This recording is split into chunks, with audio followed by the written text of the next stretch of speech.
Chapter 10. Lydia and Wickham. On the third morning of her visit to Lambton, Elizabeth received 2 letters from Jane. The first had been badly addressed and sent elsewhere, then redirected. Her aunt and uncle were out walking, so she sat down to read them at once. The first had been written 5 days before, and started just as expected, with a description of Longbourn dinner parties and visits. But the second half of this letter was dated a day later, and was evidently written in a great hurry. This is what it said. Since writing the above, dear Lizzie, something most unexpected and serious has happened, but I do not wish to alarm you. We are all well. It concerns poor Lydia. An express letter came at midnight last night, when we were all in bed, from Colonel Forster, to inform us that she had run away to Scotland with one of his officers, with Wickham, in fact. There, of course, she can marry without her parents' approval. Imagine our surprise. What a foolish marriage for both of them. But at least he is not interested in her money, as he must know my father can give her almost nothing.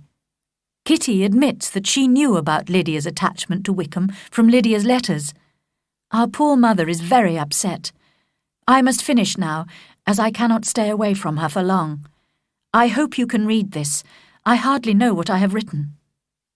Without allowing herself time to think, Elizabeth opened the second letter, dated a day later, and read impatiently, "My dearest sister, I am so confused I cannot write properly. I have bad news for you.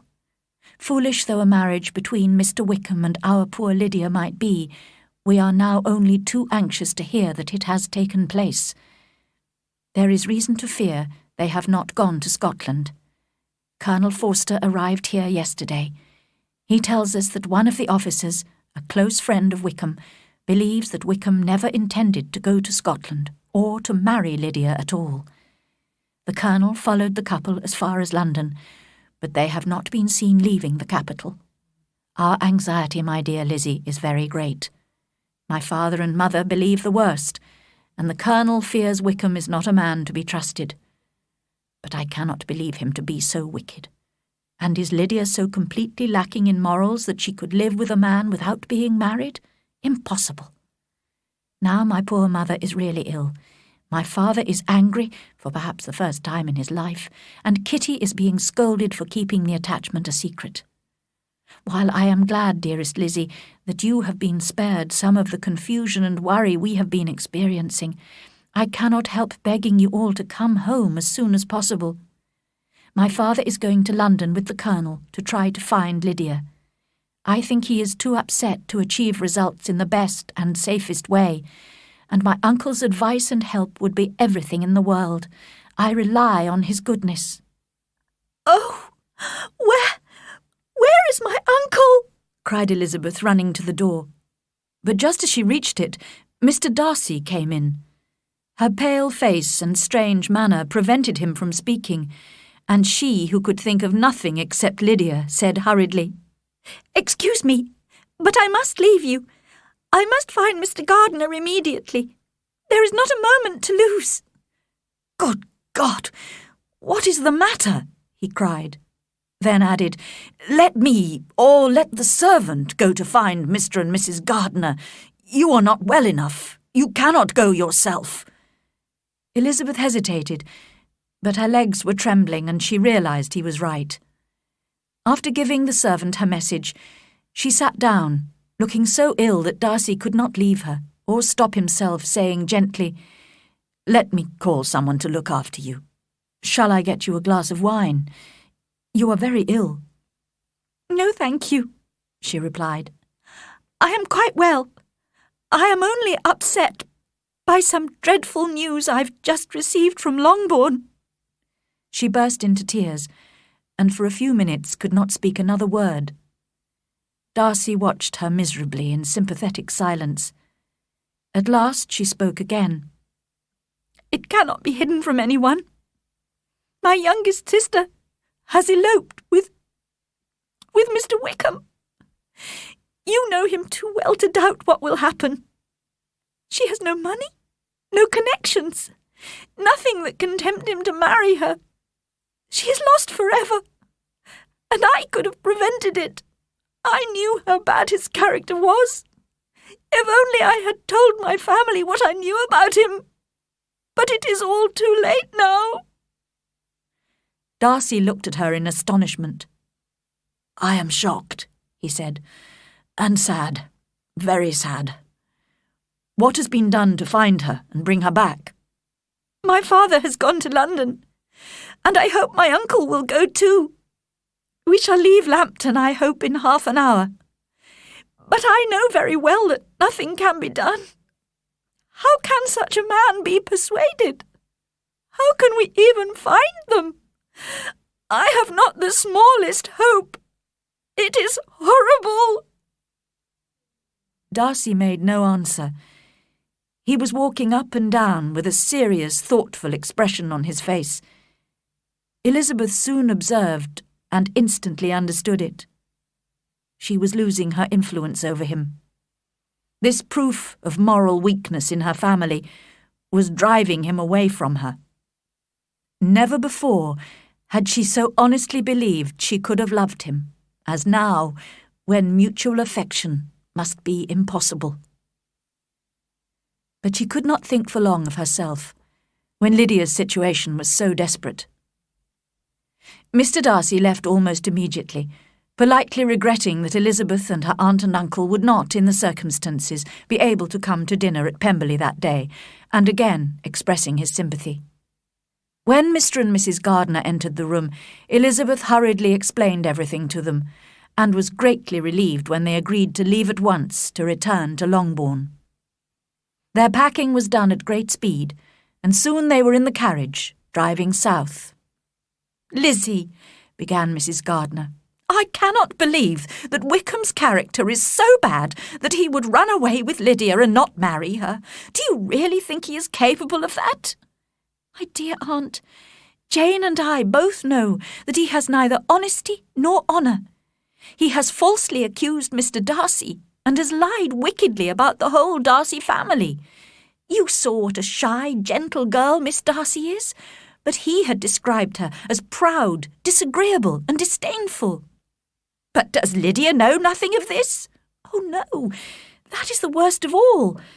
I didn't know the truth myself until my visit to Kent, and when I returned and told Jane, she and I decided not to make our knowledge public. Now I know that was a mistake.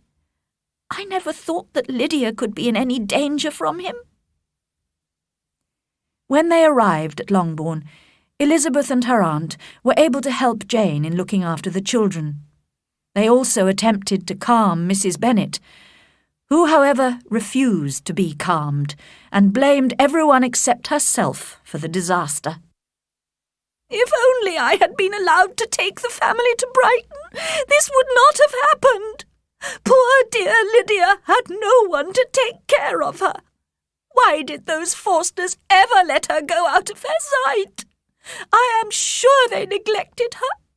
Of course, I did not want her to go to Brighton, but nobody took any notice of me as usual. And now Mr. Bennet has gone to London, and I'm sure he'll fight Wickham, and then he'll be killed, and then the Collinses will turn us out of the house before he's cold in his grave." "Do not worry, sister," said Mr. Gardiner kindly. "I'm going to London tomorrow to help my brother-in-law." "Oh, thank you, my dear brother," replied Mrs. Bennet. "Make sure you find Lydia and Wickham, and if they are not married yet, make them marry. And tell Lydia they mustn't wait for wedding clothes, but she shall have as much money as she wants to buy them after they are married. And keep Mr. Bennet from fighting. Tell him what a dreadful state I am in, so ill that I can get no rest by night or by day. And tell Lydia not to buy any clothes until she's seen me, because she doesn't know the best shops. Oh, brother, how kind you are! I hope you will manage everything." The next day, Mr. Gardiner travelled to London as he had promised. Now began a painful period of waiting for those left at Longbourn. They became even more anxious as news came from Meryton of Wickham's lies, debts, and secret attachments to most of the servant girls in the town. Everybody declared that he was the wickedest young man in the world, and protested that they had always distrusted his great charm and appearance of goodness. Although Elizabeth did not believe half of these stories, she believed enough to feel sure that her sister's reputation was already lost, and even Jane almost despaired of receiving good news. In a few days' time, they were relieved to receive a letter from Mr. Gardiner, but unfortunately it only informed them that Wickham and Lydia had not yet been found. Apparently, Wickham had left gambling debts of over £1,000 behind him in Brighton. Mr. Bennet was returning home the following day, leaving his brother-in-law in London to continue the search. When she heard this, Mrs. Bennet did not show as much satisfaction as her children expected, considering the anxiety she had previously expressed for her husband's safety. "What? Is he coming home without poor Lydia?" she cried. "And who will fight Wickham and make him marry her?" Mrs. Gardiner took the opportunity of Mr. Bennet's return to go back to London herself with her children. She was still longing to know how Elizabeth's relationship with Darcy had developed, but Elizabeth had not once mentioned his name, so her aunt did not dare to ask any direct questions. When Mr. Bennet arrived home, he appeared as calm as ever, but in a conversation with Elizabeth, he admitted that he felt to blame for Lydia's elopement. "I know I should have had more control over her," he said. "And Lizzie, you were right. I should never have let her go to Brighton." Kitty, who was listening, said, "Papa, if I ever went to Brighton, I'd behave much better than Lydia has done." "You go to Brighton?" cried her father. "I would not trust you within 20 kilometres of the place for £50. No, Kitty, I have at last learned to be cautious, and you will feel the effects of it. No officer may ever enter the house again, or even pass through the village, and balls will be absolutely forbidden unless you dance only with your sisters." Kitty, taking these threats seriously, began to cry. "Well, well," said he, "don't make yourself unhappy. If you are a good girl for the next 10 years, I'll take you to the theatre at the end of that time." 2 days later, the news for which they had all been waiting so anxiously arrived. Mr. Gardiner's letter informed them that Wickham and Lydia had been found, but that they were not married. However, certain financial arrangements had been made with Wickham. Mr. Bennet was asked to pay Lydia £100 a year, as well as arranging for her to inherit her equal share of the £5,000 which the Bennet girls would inherit after their parents' death. If these reasonable conditions were agreed, Wickham had promised to marry Lydia. At first, Elizabeth and Jane were delighted that their sister's reputation would be saved through marriage, even to such a man as Wickham. But then their father explained that Wickham would never have agreed to marry Lydia unless he had been paid a considerable amount of money immediately. They began to worry that it would be difficult to repay Mr. Gardiner, who must have bribed Wickham in this way. Mrs. Bennet, however, had no such worries.